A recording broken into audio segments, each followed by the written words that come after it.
Direct News TV. December 2, 2023. Israel-Hamas war live, Israeli bombing of Gaza intensifies after truce ends.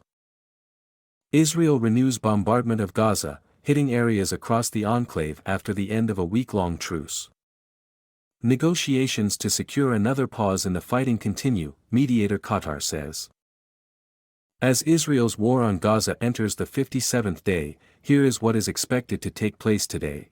In Tel Aviv, families of the remaining captives are expected to hold a large protest. In Ramallah, occupied West Bank, the ICC prosecutor Karim Khan will be meeting President Abbas. Demonstrations are scheduled to take place in Paris and other French cities in solidarity with Gaza. German and Arab civil societies are organizing a demonstration in the German city of Düsseldorf. More demonstrations are scheduled to take place in Belgium, Spain, Canada, US, Chile and the UK. What's happening on the Lebanon-Israel border? While Israel resumed its attacks on Gaza after the end of the week-long truce, here is what has been happening on the Israel-Lebanon border. Hezbollah said it launched 5 attacks on Israeli military positions along the border late on Friday. Israel responded by shelling Lebanese border villages it said the attacks originated from. A woman and her son were killed in Israeli shelling in the border town of Hula. Hezbollah later announced her son was a fighter with the group. The killings raised to at least 15 the number of civilians killed by Israeli strikes in Lebanon over the past 8 weeks. Hezbollah says 90 of its fighters have been killed. Intense Israeli bombing of southern Gaza likely paving way for ground operation. Israeli attacks on the south of Gaza did not stop during the last 24 hours and intensified during the night. Israeli forces concentrated their attacks on eastern areas of Khan Yunis and also on the coastal line of the city, where they destroyed a number of residential houses. The majority of the attacks were directed towards agricultural land, which means they are paving the way for further military ground incursions similar to what happened in the north. They start with artillery on the ground and also aerial bombardments in order to pave the way for Israeli ground troops to push forward, as the occupation forces previously announced that they would expand their military operation even in the south of the territory.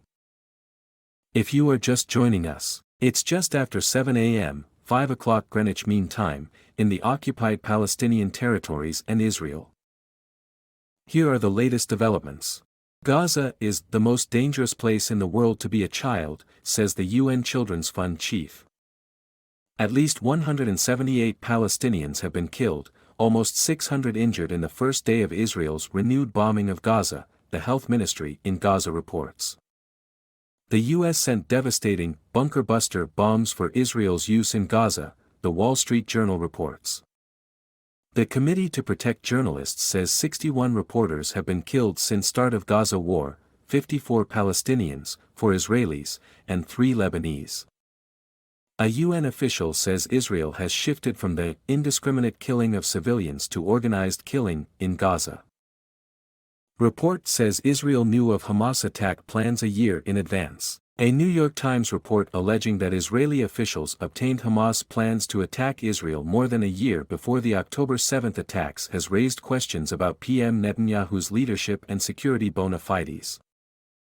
Mohammad Cherkawi, a professor of conflict resolution and diplomacy at George Mason University, joined Al Jazeera earlier to discuss the implications of the report.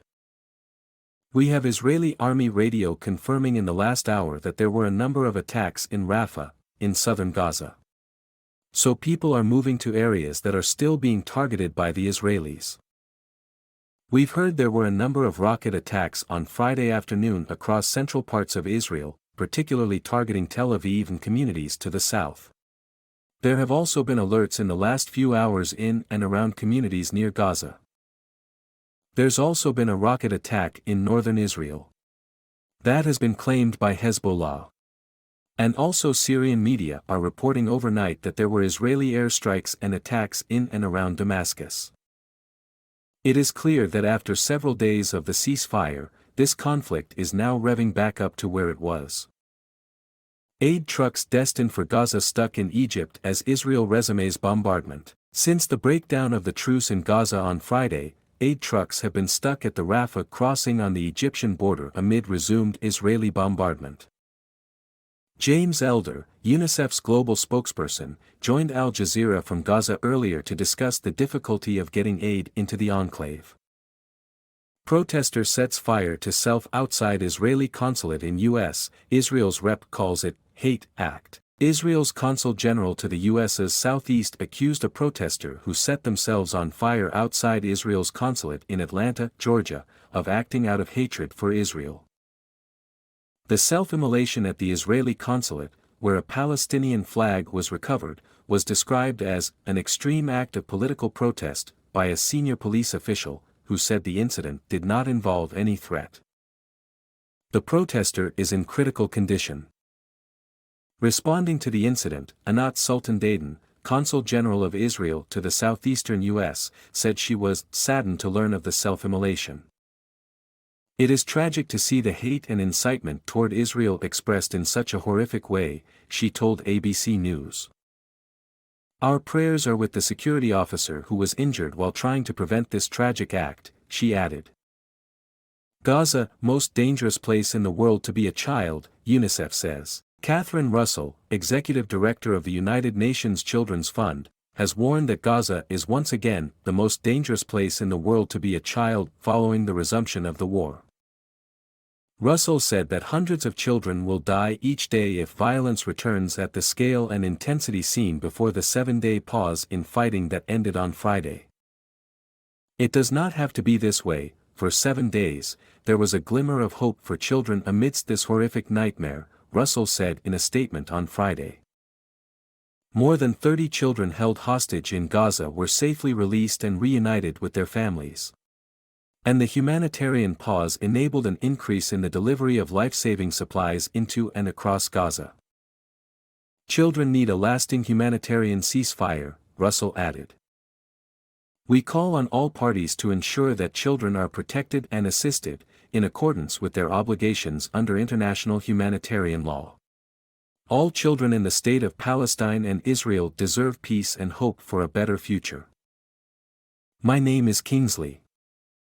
Please like, share, subscribe and hit that notification bell so you can be the first to be notified whenever we post. You won't regret it.